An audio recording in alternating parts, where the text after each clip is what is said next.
Last Cipher by Jasper Hawke. Chapter 1. The Dead Man's Message.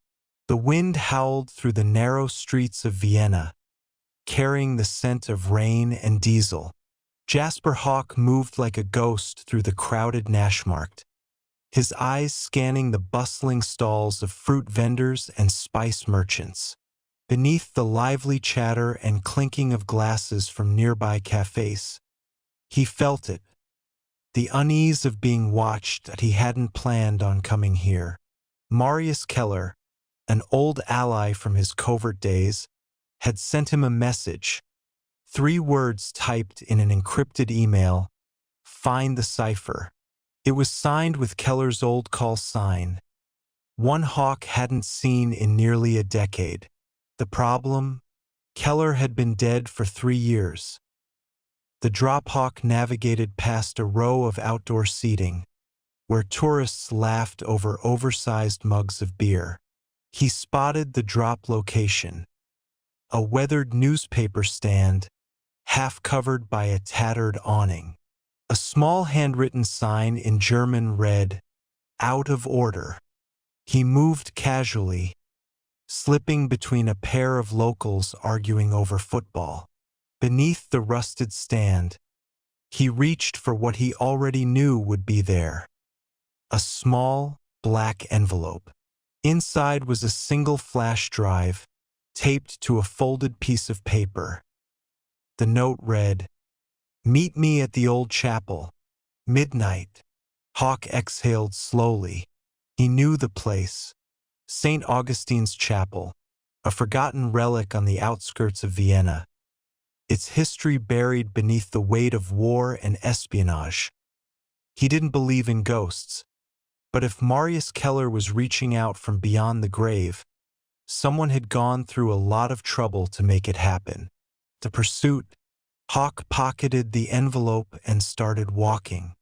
But instincts honed through years in the field sent a whisper of warning through his nerves. He wasn't alone. A reflection in the glass of a parked car revealed them. 2 men in dark coats, moving with precision through the crowd.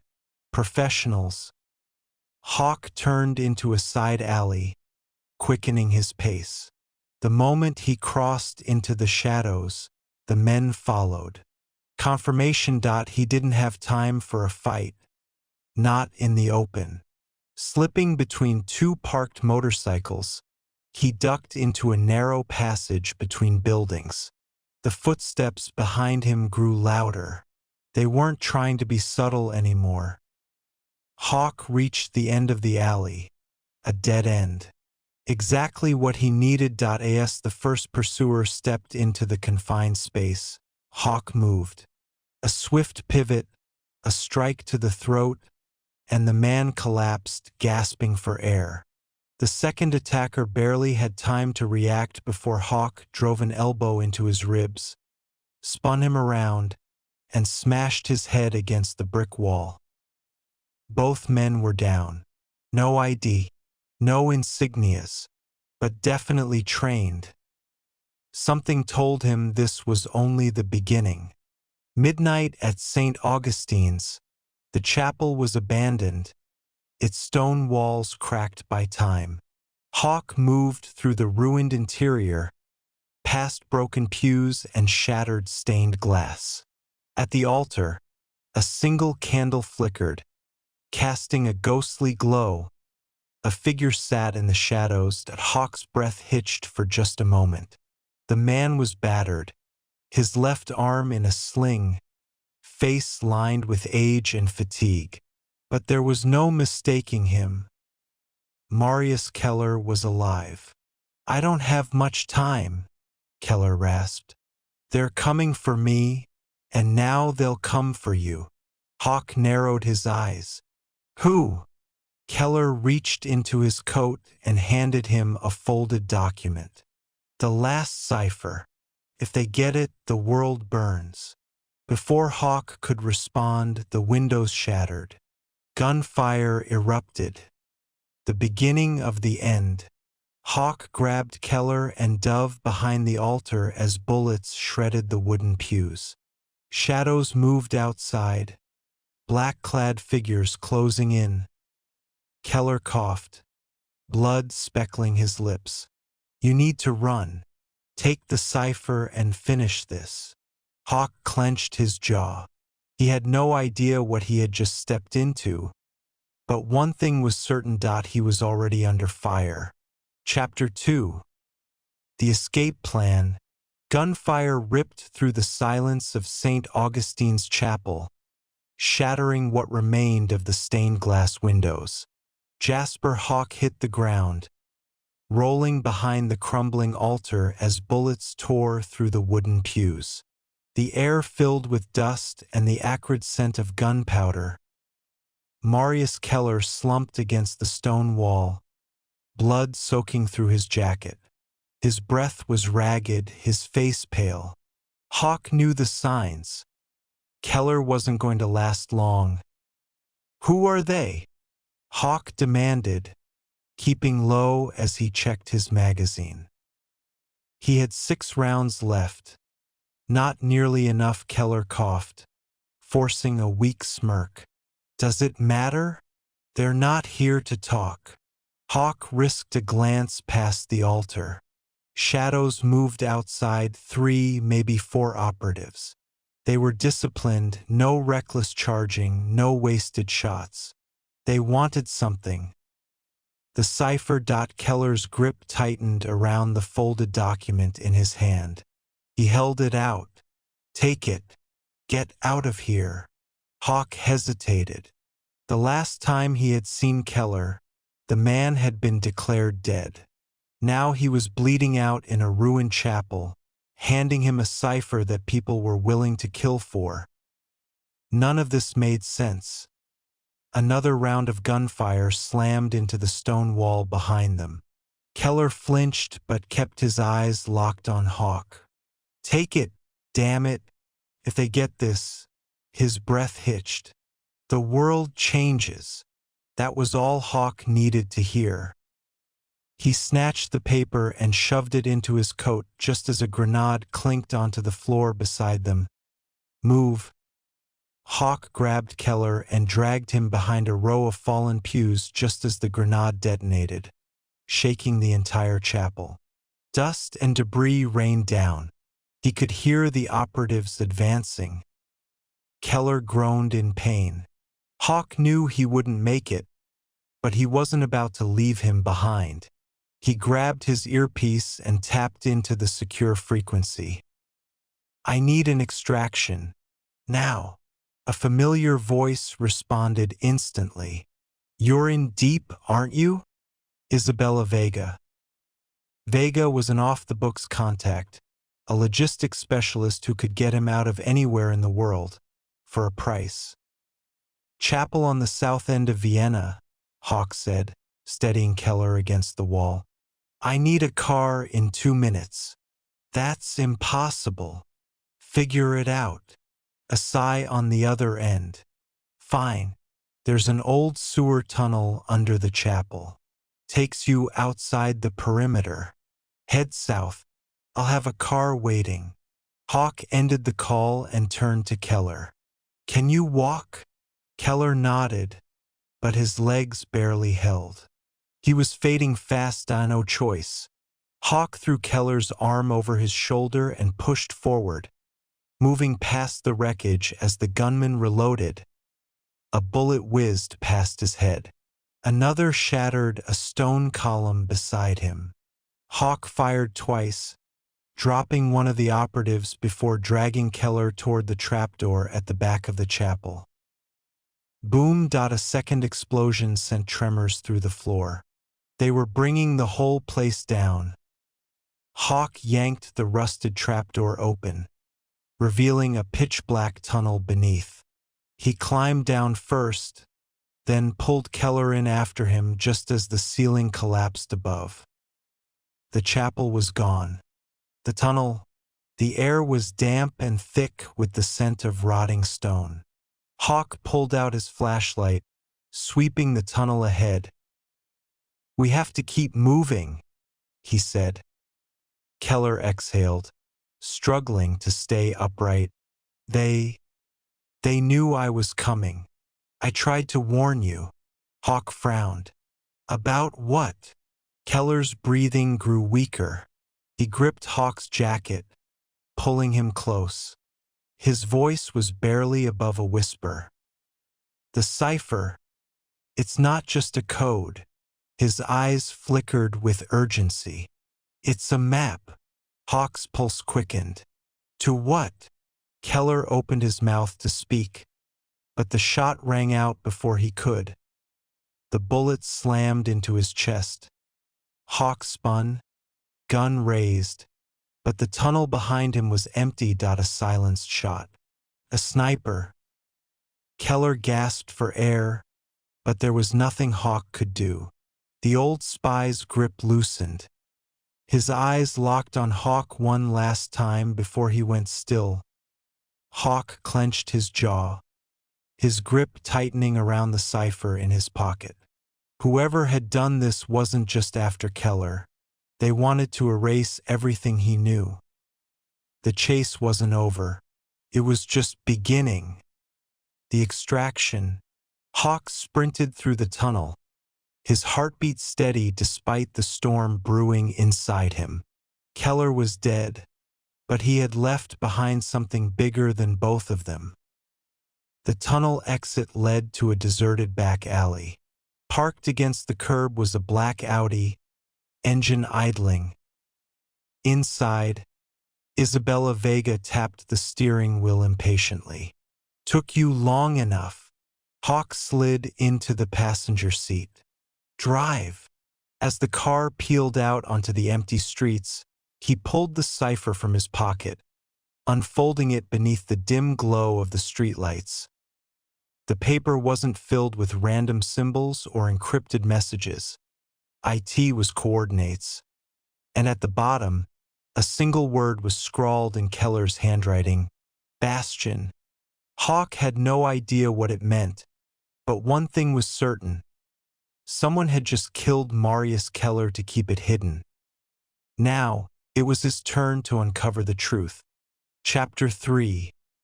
A name in the dark. The black Audi cut through the streets of Vienna like a ghost, gliding between dimly lit alleys and shadowed boulevards.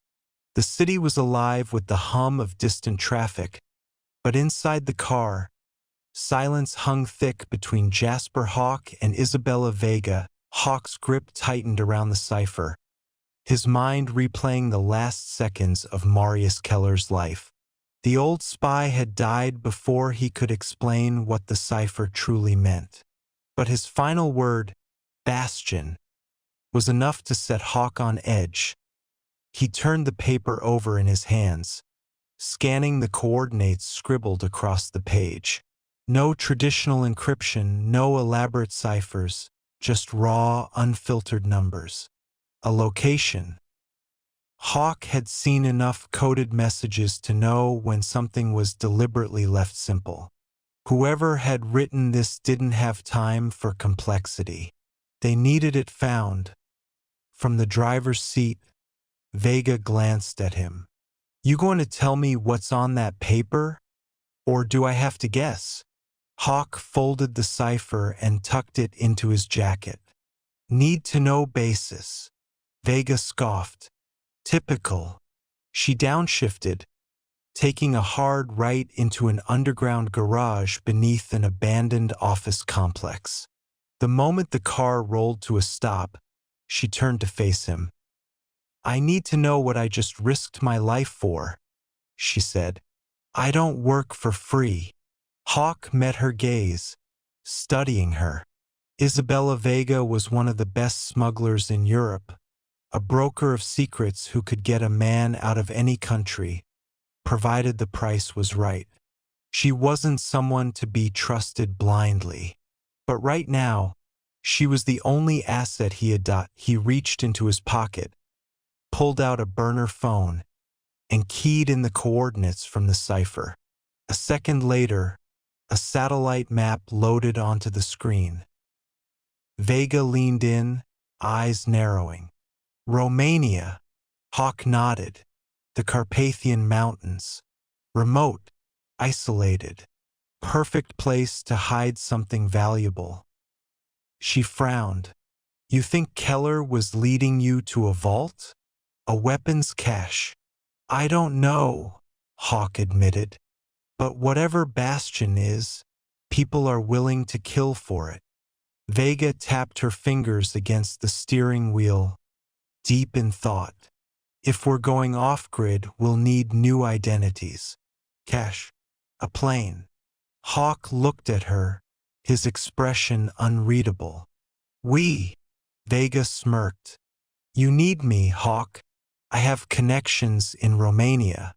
You don't. He considered her words carefully. She was right, he needed a local contact. If he went in alone, it wouldn't take long for the same people who killed Keller to find him. Finally, he nodded. Fine, but if you slow me down. Vega laughed. Please, try to keep up. A ghost in the network. Hawke stepped out of the car, pulling out a second burner phone. He needed to check something before heading to Romania. He dialed a secure number. 1 ring. 2. Then a voice. This is Gray.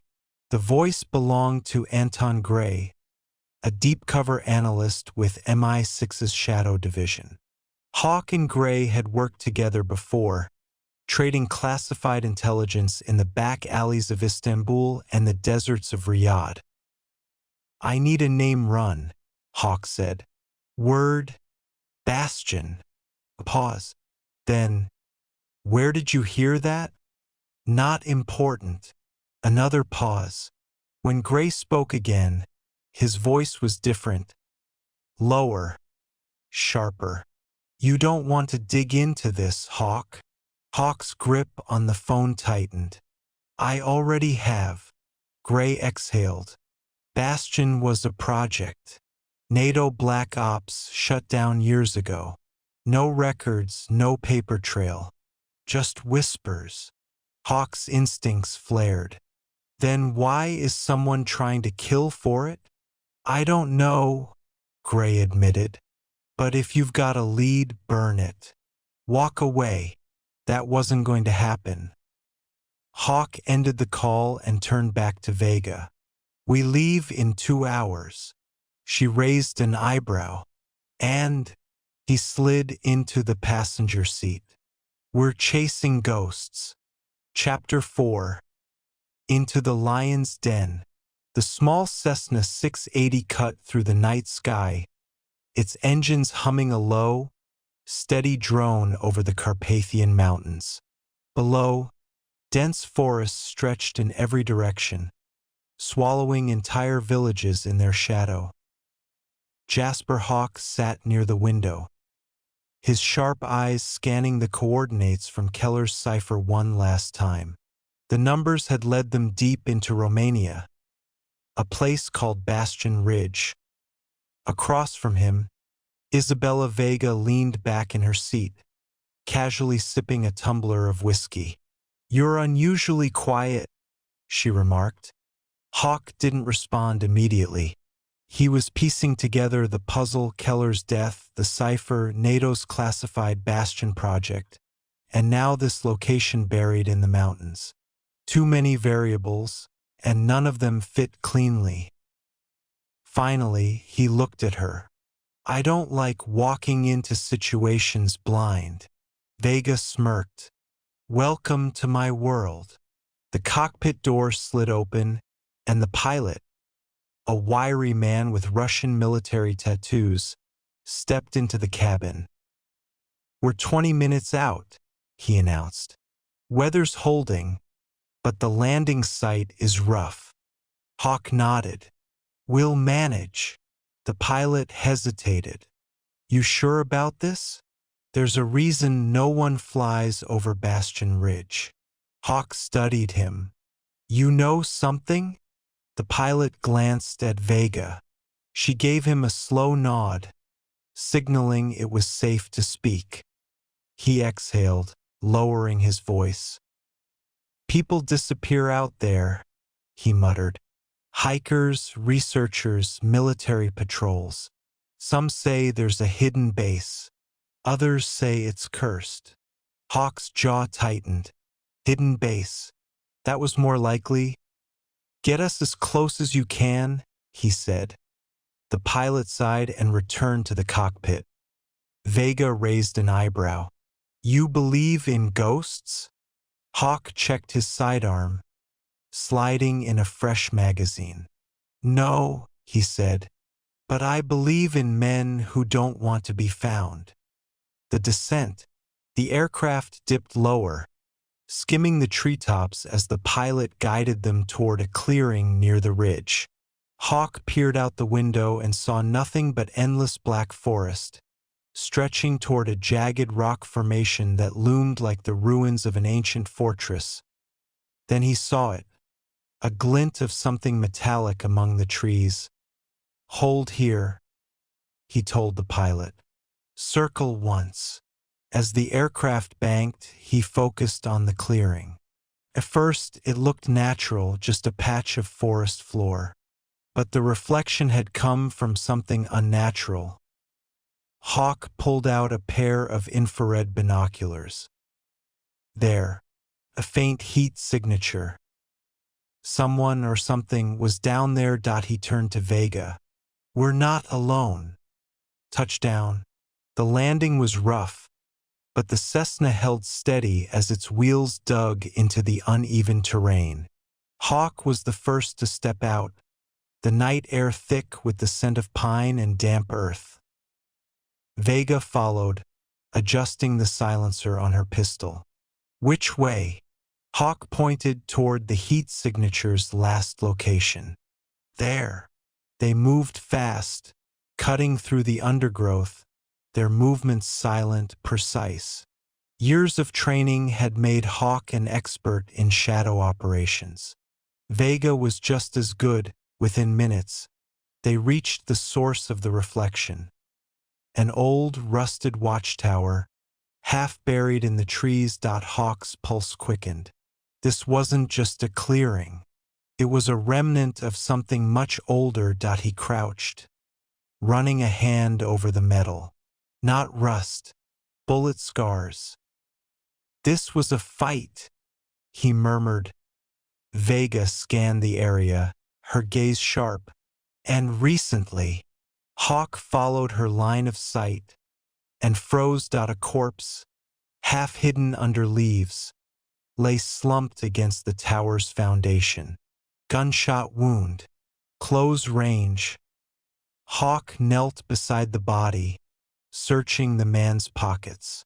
No ID, no markings, but his boots military grade, Western make. Vega frowned. This guy wasn't local. Hawke's instincts were screaming. Someone else had been here. Recently. Then, a twig snapped. Both of them turned, weapons drawn from the darkness. A shadow moved, silent, precise. A voice drifted from the trees. Cold, calculated. You should not have come here, Mr. Hawke.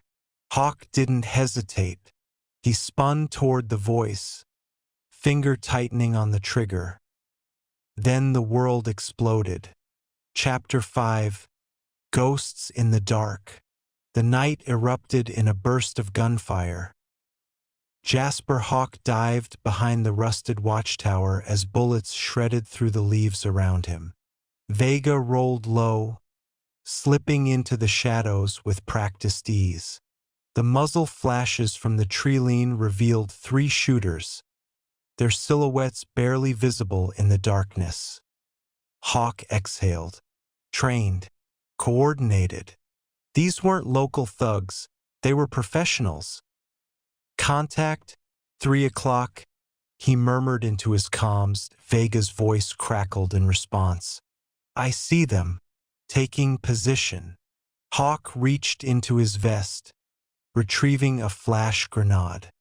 He pulled the pin and lobbed it toward the tree line. A blinding white explosion lit up the forest. Then he moved. The counterattack. Hawke broke from cover, weapon raised. The first shooter was still disoriented, a half-second delay in his reaction. That was all Hawke needed. One shot. Clean hit. The man crumpled. The second shooter was faster, recovering quickly. He swung his rifle toward Hawke, but before he could fire, a single suppressed shot took him down. Vega emerged from the trees, smoke curling from her silencer. "One left," she whispered. They pivoted, searching for the third gunman. But he was already gone, vanished into the dark. Hawke scanned the forest, listening for movement. Nothing, just the rustling of leaves in the cold wind. Vega crouched beside one of the fallen men, patting him down. No ID, military build. She flipped his wrist over, revealing a tattoo of a black scorpion. Hawke narrowed his eyes. Scorpio Division. Vega swore. That's bad news. Scorpio Division, the killers without a flag.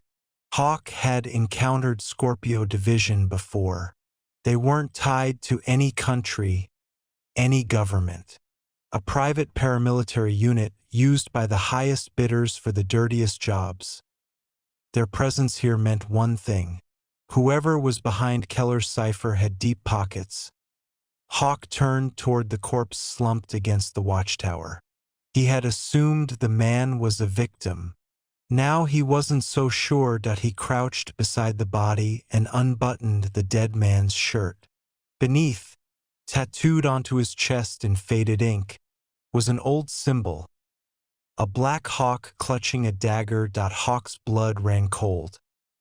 Vega noticed his reaction. "You recognize it?" Hawke nodded grimly. "The Black Dagger program." Vega frowned. "That's a ghost story." Hawke shook his head. "No, it was real. A covert NATO project, buried decades ago. Disavowed. Erased." He pointed to the tattoo. "This man was part of it." Vega's eyes darkened. "And if Scorpio is cleaning up the bodies," Hawke finished her thought, "then someone is digging up old secrets. The hidden bunker." Hawke turned back to the watchtower. His gut told him this place was more than it seemed. He ran his fingers along the metal plating, tapping lightly. Hollow. A door. He pulled a combat knife from his belt and wedged it into the seam, prying the metal loose. With a low creak, the rusted panel gave way, revealing a dark passage beneath. Vega whistled. "I hate being right." They shared a look. Then, weapons ready, they descended into the darkness. The labyrinth below. The tunnel was cold and damp, the air thick with decay. Dim emergency lights flickered along the walls, their yellow glow barely piercing the gloom. Hawke moved first, scanning the area. The corridor led deeper underground, opening into what looked like an abandoned research station. Desks overturned, bullet holes in the walls, a layer of dust coating old equipment. This place was cleared out in a hurry. Vega noted. Hawke spotted something on the floor, a trail of blood leading to a heavy metal door. "We're not alone," he murmured as he pushed forward, pressing against the door. It was slightly ajar. He nudged it open with his pistol. Inside, a single man sat slumped against the wall, barely conscious. His hands were cuffed. His face was battered. But Hawke recognized him instantly. Nikolai Grevich, former intelligence officer, expert cryptographer, and the last person Keller had been seen with before his death. Hawke stepped inside, gun raised. "Grevich." The man groggily opened his eyes. When he saw Hawke, something flickered in them, relief. "You found me," he rasped. Hawke crouched beside him. "Who did this?" Grevich coughed, wincing in pain. "Scorpio. They were looking for something." Hawke exchanged a glance with Vega. "What did you tell them?" Grevich gave a weak, bitter laugh. "Nothing. But they didn't need me for long." He swallowed hard. "They already have the second cipher." Hawke's pulse quickened. "Where is it?" Grevich's breathing was shallow. "Berlin." Then his eyes glazed over. Vega checked his pulse. "Gone." Hawke clenched his jaw. The second cipher was in Berlin, and Scorpio Division was already ahead of them. He stood, gripping his weapon tighter. "We move. Now." Vega nodded. "Agreed." They turned to leave, and that's when they heard the explosion. Somewhere above them, the bunker was collapsing. Chapter 6. The Berlin Gambit. The walls trembled as the explosion ripped through the bunker above. Dust rained down, the air thick with the acrid stench of burning metal and concrete. Hawke moved fast, grabbing Vega's arm and pulling her toward the corridor. "Move!" he barked. Behind them, flames licked the tunnel entrance, swallowing what remained of the room where they had found Nikolai Grevich's lifeless body. Whoever set the charges wasn't just covering their tracks. They wanted to bury them alive. Escape under fire. Hawke led the way through the underground labyrinth, dodging falling debris as Vega covered their six. The emergency lights flickered, casting shadows that danced like ghosts along the walls. "We need another way out," Vega said between ragged breaths. Hawke scanned the area, then spotted an old ventilation shaft ahead. He rushed forward, gripping the rusted edges of the grating before wrenching it free. "Inside now." Vega climbed in first, sliding through the narrow tunnel. Hawke followed, dragging the grate back in place just as the tunnel behind them collapsed in a thunderous roar. For a moment, all was silent, except for the rapid pounding of their hearts. Then, Vega's voice cut through the dark. "That was close." Hawke exhaled, steadying himself. "Too close." They crawled forward until the shaft opened up into an abandoned train depot, a forgotten station hidden beneath the forest floor. The air was damp, thick with the scent of mildew and rust. Vega peered through the shadows. "We're not out of this yet." Hawke followed her gaze. Across the platform, a black SUV idled near an exit tunnel, and beside it, for men armed with submachine guns. "A quick exit.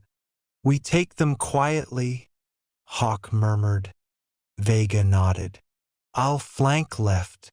Hawke crept forward, sticking to the shadows.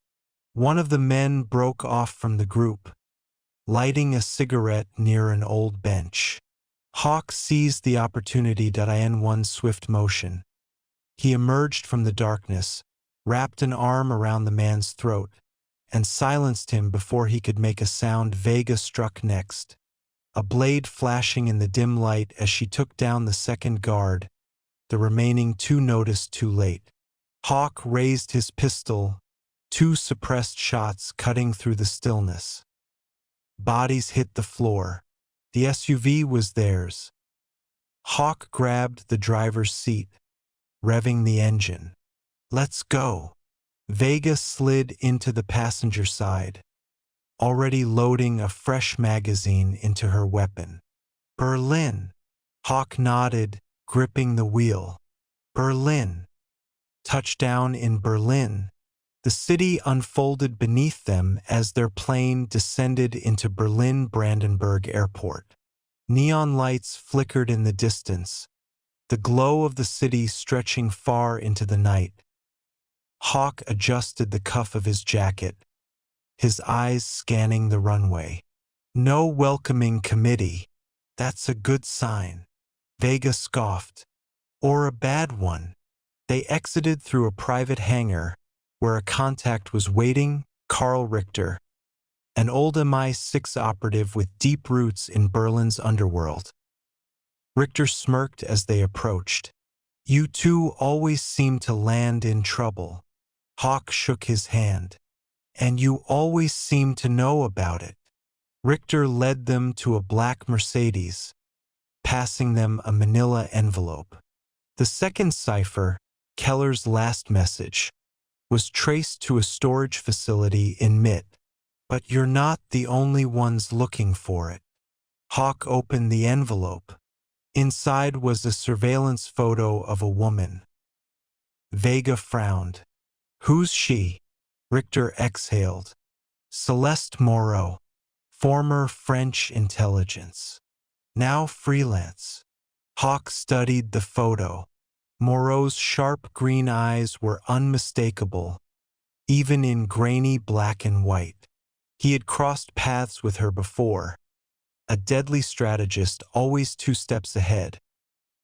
If Moreau is involved, he muttered, this just got a lot more complicated. Richter nodded. And one more thing, Scorpio Division has boots on the ground. You don't have much time. Hawke pocketed the envelope. Then we move now. The race for the cipher. They arrived at the MIT storage facility under the cover of darkness. The warehouse loomed ahead, a concrete fortress lined with security cameras and reinforced steel doors. Vega scoped the perimeter. Looks quiet. Hawke wasn't convinced. It was never this easy. They approached the entrance, bypassing the lock with a hijack security code. The door slid open with a low hiss, revealing a dimly lit corridor lined with storage units. Unit 47C, Hawke murmured. They moved in silence, weapons drawn. The air was thick with tension, every step echoing against the cold concrete floor. Then, from the shadows, a flicker of movement. Hawke turned, but it was too late. A blade pressed against his throat. A whisper in his ear. Too slow, Hawke. Celeste Moreau. Vega pivoted, raising her weapon, only to find 3 more guns aimed at her. Moreau smirked, stepping back just enough to lower her knife. She tilted her head, eyes dancing with amusement. You always did have good instincts, just not good enough. Hawke clenched his jaw. I assume you're after the cipher. Moreau's smirk widened. And I assume you found it first. Hawke didn't answer. She knew the truth just by looking at him. Moreau nodded. Good. Then let's make a deal. Vega tensed. We don't make deals. Moreau raised a brow. Then you'll die here. Hawke studied her for a moment. He knew Moreau well enough. She didn't bluff. Finally, he exhaled. What do you want? Moreau's smile returned. Simple. The cipher belongs to me. She extended her hand. And in return, I'll let you live. The tension hung thick in the air. Hawke's mind raced. Then, from outside, the sudden roar of approaching vehicles. Moreau cursed, stepping back. Scorpio Division had arrived. The enemy of my enemy. The warehouse flooded with the sound of screeching tires and boots hitting pavement. A dozen men in tactical gear stormed toward the entrance, automatic rifles at the ready. Moreau glanced at Hawke. Seems we have a common problem. Hawke's grip tightened around his pistol. Looks that way. Moreau smirked. Then let's survive first. Hawke exchanged a look with Vega. Then he turned back to Moreau and cocked his gun. Try to keep up. Chapter 7. Shadows and Alliances. The roar of gunfire split the air as bullets tore through the warehouse walls. Hawke dove behind a stack of steel crates, Vega rolling beside him as splinters and debris rained down on the opposite side of the room. Celeste Moreau had already taken cover, her pistol drawn, eyes scanning the chaos outside. Scorpio Division had arrived in full force. Tactical operatives in black body armor swarmed the perimeter. Their movements sharp, efficient, and lethal. Hawke exhaled, gripping his sidearm. They brought a small army. Vega checked her magazine. And were fresh out of backup. Moreau smirked from her cover. Then it's a good thing I work better alone. Hawke met her gaze. Not tonight. The standoff, the gunfire ceased, momentarily. A voice rang out from beyond the shattered doorway. Jasper Hawke. Hawke recognized it immediately. Commander Elias Casper, Scorpio's lead tactician. You're surrounded, Casper called. Hand over the cipher, and we'll make this easy. Hawke glanced at Vega, then at Moreau. Not much of an offer, Vega muttered. Moreau checked her weapon, eyes narrowing. He's stalling. They're flanking us. Hawke took a slow breath. She was right. Scorpio never wasted time negotiating. They were already moving in. He had to act. Now. The plan. Hawke turned to Moreau. How many rounds do you have? Enough, she said, but her tone was guarded. Hawke looked at Vega. Cover our exit. I'll draw them in. Vega hesitated, then nodded. Just don't get shot. Moreau raised a brow. You're going to walk right into Scorpio's sights? Hawke smirked. Not exactly. He reached into his vest pocket, pulling out a small, cylindrical device. Moreau's eyes widened. Is that a... Hawke pressed the trigger. Flashbang. The escape, the explosion of white light and deafening sound detonated through the warehouse. Scorpio's operatives recoiled, momentarily blinded. Hawke didn't wait. He lunged forward, taking out the first disoriented guard with a swift strike to the throat. Vega fired next, her shots precise. Two downed, Moreau moved like a phantom, weaving through the chaos, her blade flashing as she silently took down a third within seconds. They had an opening. Hawke grabbed the cipher, a weathered metallic key with ancient engravings, and bolted toward the side exit. Go! He shouted. They sprinted through the smoke, bursting out into the cold Berlin night. The chase. Scorpio recovered fast. Gunfire erupted behind them. Hawke and Vega dove into the waiting black Mercedes, Moreau sliding into the back seat. Richter was already behind the wheel. I take it negotiations failed? Hawke slammed the door. Drive. Richter didn't hesitate. The tires screeched as they tore onto the open road. Behind them, Scorpio's convoy roared to life. Berlin at midnight. The chase cut through the heart of Berlin, weaving between late-night traffic. Hawke reloaded. They won't stop. Moreau glanced out the window. Then we make them. She reached into her bag, pulling out a compact explosive charge. Vega raised a brow. Subtle. Moreau smirked. Would you expect anything less?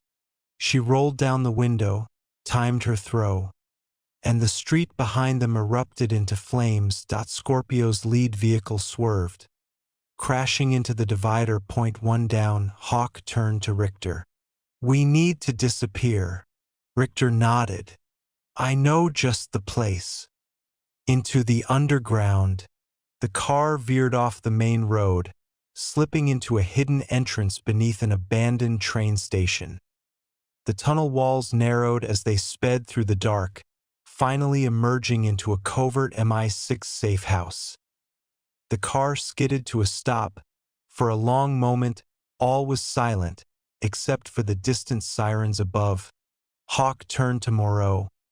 Now, he said, holding up the cipher. You want to tell me why Scorpio is willing to kill for this? Moreau's expression darkened. Because, she said slowly, it's not just a cipher, it's a key. Hawke's pulse quickened. A key to what? Moreau locked eyes with him. To the most dangerous secret in the world. Chapter 8. The key to shadows. The underground safe house was dimly lit, its walls lined with old maps and outdated intelligence dossiers. A faint hum from the ventilation system filled the silence as Jasper Hawke, Celeste Moreau, Vega, and Richter stood around a makeshift table. In Hawke's gloved hand was the cipher key, an ancient metallic artifact, small enough to fit in his palm, yet heavy with significance. Hawke turned it over, studying the intricate engravings. You said this is a key, he said, looking up at Moreau. A key to what? Moreau's green eyes flickered with unease. To something that should never be opened. Vega scoffed. That's vague, even for you. Moreau exhaled, pacing slightly. This isn't just an old relic. It's part of a fail-safe system designed decades ago. A contingency plan from the Cold War era buried and forgotten. But someone found out about it. Hawke's grip on the key tightened. Scorpio? Moreau nodded. And they're not the only ones. The Forgotten Project. Richter leaned forward, arms crossed. You're talking about Project Tantalus, aren't you? Moreau hesitated, then gave a small nod. Hawke frowned. He had heard whispers of Project Tantalus before, buried deep in classified MI6 records. A black-budget operation involving multiple intelligence agencies. It had been erased from existence decades ago. Tell me everything, Hawke said. Moreau took a breath. During the Cold War, every major power had their contingency plans. If a global conflict escalated beyond control, certain protocols would activate, ensuring the survival of selected individuals. Project Tantalus was one of those plans. But it wasn't just about survival. It was about controlling what came next. She motioned toward the cipher key in Hawke's hand. This is a master key to an underground vault, a facility built to house classified intelligence, biological assets, and next-generation weaponry. Vega shook her head. And let me guess, whoever controls that vault controls the future. Moreau nodded. Exactly. Hawke exhaled. Where is it? Moreau hesitated before answering. Beneath Prague. An unwelcome interruption. Before anyone could react, the sound of metal scraping against stone echoed from the tunnels behind them. Richter pulled his sidearm. We've got company. Hawke pocketed the key. How the hell did they find us so fast? Vega peered through a gap in the concrete. Scorpio. 6 men. Heavily armed. Hawke assessed the exits. We can't hold them off here. Moreau's voice was steady. Then we don't. She pulled a grenade-like device from her pack and armed it. Flashbang. We move on my signal. The door burst open. Black-clad operatives flooded inside. Now! Moreau threw the device. A blinding flash engulfed the room. Hawke moved first, grappling one of the operatives and slamming him into the wall. Gunfire erupted, but the safe house's thick concrete walls absorbed most of the damage. Vega and Richter covered the rear, taking down 2 operatives with precise shots. Moreau moved with precision, knife in hand, dispatching another enemy before he could react. Hawke grabbed Vega's arm. "We need to get topside now." The group sprinted toward the hidden passage. Escape through the underground. The tunnels beneath Berlin were a maze of abandoned tracks and forgotten passageways. The team ran through the shadows, their footsteps echoing as Scorpio's remaining operatives gave chase. Hawke glanced at Vega. "We need a way out." She pointed to an old maintenance ladder leading up. "This should take us to the river." Richter took position, firing controlled bursts to slow down their pursuers. "Go! I'll cover you." Hawke climbed first, emerging beneath a bridge along the Spree River. Moreau followed, then Vega. Richter was the last to ascend, just as another volley of bullets ripped through the air. The team dashed toward a waiting black SUV, an MI6 asset stashed nearby. Hawke jumped into the driver's seat. "Everybody in?" Vega slammed the door. "Go, go, go!" On the road to Prague, the tires screeched as the SUV sped into the Berlin night. Moreau caught her breath. "We need to get to Prague before Scorpio does." Hawke gripped the wheel. "And once we get there?" Moreau's expression darkened. "We unlock the vault." Hawke exchanged a glance with Vega. "Something tells me," he muttered, "we're not going to like what's inside." Chapter 9. The vault beneath Prague. The Czech countryside blurred past as Hawke maneuvered the SUV through the winding roads outside Prague. The sky was dark, the moon casting an eerie glow over the distant city skyline. Inside the vehicle, tension hung thick. Seated beside him, Celeste Moreau was silent, fingers tracing the outline of the Cipher key in her palm. In the back, Vega and Richter checked their weapons, their expressions grim. "We're running out of time," Vega muttered. Hawke's eyes flicked to the rearview mirror. No tails, but that wouldn't last. "How deep is this vault?" he asked, voice low. Moreau exhaled. "Buried under layers of reinforced steel, hidden beneath the ruins of an abandoned monastery. It was meant to be forgotten." Richter scoffed. "Looks like someone remembered." Moreau met Hawke's gaze. "Scorpio's men will be waiting." Hawke's grip on the wheel tightened. "Then we don't give them a choice." The descent into darkness. The SUV pulled up near the crumbling remnants of the monastery, a forgotten relic on the outskirts of Prague. Overgrown vines snaked across the stone walls, the windows hollowed out by time. They moved fast. Hawke in the lead, Glock drawn, followed by Moreau and Vega, with Richter covering their 6. Inside. The air was thick with dampness. At the center of the ruined cathedral was a stone trapdoor, partially concealed beneath broken pews and debris. Moreau knelt, brushing away dust. "This is it." Richter examined the edges. "No visible traps." Hawke nodded. "Visible doesn't mean safe." Vega produced a fiber-optic camera, threading it into the gaps. The feed showed a narrow passageway, empty, but too quiet. Moreau inserted the Cipher key into a hidden slot carved into the stone. A faint click. Then the ground rumbled. The trapdoor split apart, revealing a spiral staircase descending into darkness. Hawke exhaled. No turning back. The vault of Project Tantalus. They moved cautiously down the winding staircase, flashlights cutting through the thick blackness. The air grew colder, the scent of aged metal and decay filling their lungs to the bottom. They found themselves in a massive underground chamber, the architecture far more advanced than its age suggested.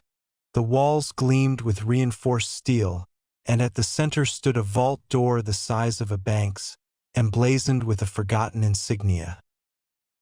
This was never just a Cold War hideout, Richter murmured. Moreau approached the control panel beside the door. A biometric scanner, an outdated keypad, and a slot for the Cipher key. "This is it," she whispered. "The entrance to everything." Hawke kept his weapon raised. "Then let's open it." Moreau inserted the key and placed her palm on the scanner. The panel beeped, and the vault door shuddered. A metallic groan echoed as the door slowly slid open. The team tensed. Beyond the threshold lay a sight none of them had expected. The secrets within. Inside the vault, rows of classified files lined the walls, alongside shelves stacked with decommissioned weapons, vials of unknown substances, and sealed containers marked with symbols of biohazard warnings. But at the center of the chamber stood a single glass case. Inside it, a document, aged and yellowed, locked behind reinforced plating. Vega moved closer, scanning the inscription above the case. Moreau read it aloud. "Project Tantalus Directive. Final Protocol." Richter shook his head. "This isn't just about survival. It's about control." Hawke stepped forward, his gaze locked on the document. If this contained what he suspected, it could rewrite history. He reached out. A sharp beep rang through the chamber. Vega turned. Movement up top. Hawke pulled his hand back. "We're not alone." Scorpio arrives. A sudden explosion ripped through the stairwell entrance, sending debris flying. Hawke lunged for cover, dragging Moreau with him as Scorpio's men stormed the vault, weapons raised. Gunfire erupted, bullets ricocheting off the reinforced walls. Richter and Vega fired back, taking down two operatives as Hawke scanned the chamber for an escape route. Moreau pulled a small EMP charge from her belt. "We can't let them take this." Hawke met her gaze. "Do it." Moreau tossed the device at the vault's mainframe. A surge of energy crackled. All systems went dark. The files, the data, everything wiped. Hawke grabbed the Project Tantalus directive, tucking it into his vest. "Move!" The escape route. The team fell back toward a secondary tunnel exit, barely staying ahead of Scorpio's reinforcements. Gunfire followed them, the sound of boots echoing through the underground corridors. Hawke led the way, navigating the labyrinthine tunnels beneath the monastery. At last, a breach point. A rusted metal grate led to the riverbanks outside the city. One by one, they slipped through the exit, disappearing into the night. Breathing heavily, Hawke turned back toward the ruins. The vault had been sealed, its secrets erased. But the directive in his hands, that was a war waiting to happen. Chapter 10. Final Call.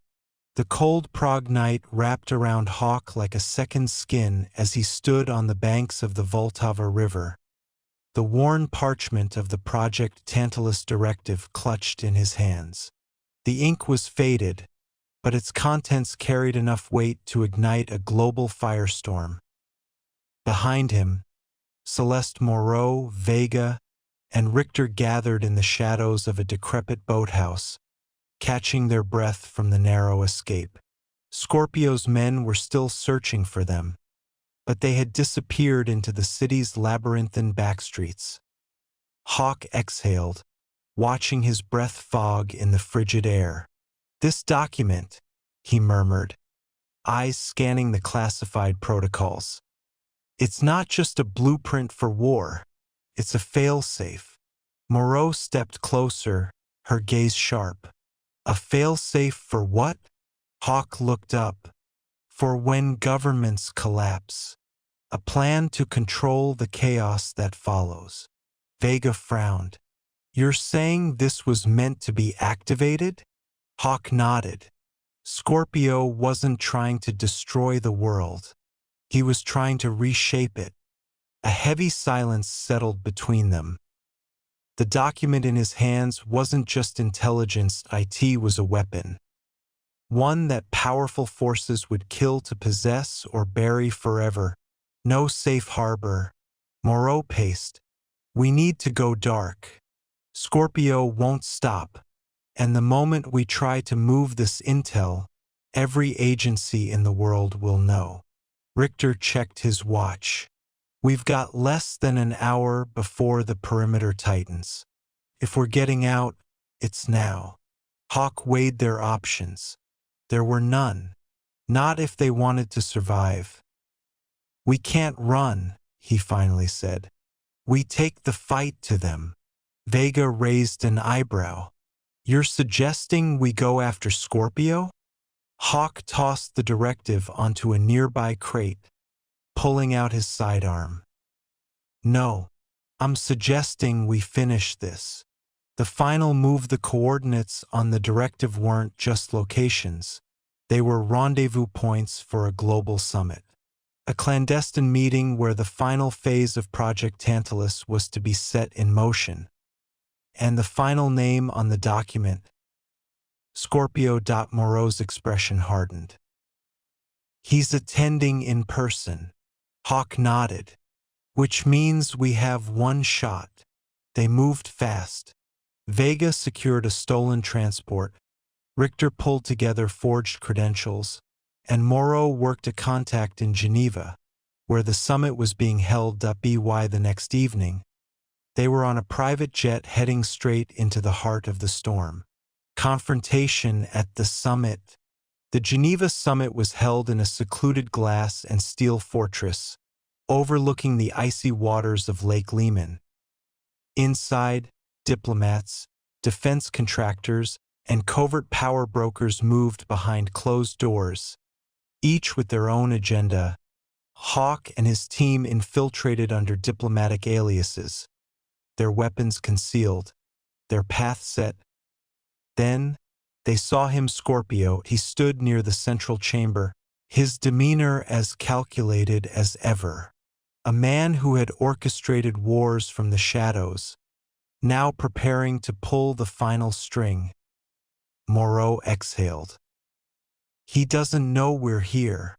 Hawke's jaw tightened. "Let's keep it that way." They split up, Vega and Richter disabling security, Moreau cutting off Scorpio's escape routes. Hawke moved through the crowd, his pulse steady. The game was almost over. Then, Scorpio turned. Their eyes met, and just like that, the war began. The final battle. The moment Scorpio recognized him, he reached for a concealed pistol. But Hawke was faster. He grabbed a nearby champagne bottle, slamming it into Scorpio's arm, forcing him back. The gun clattered to the floor.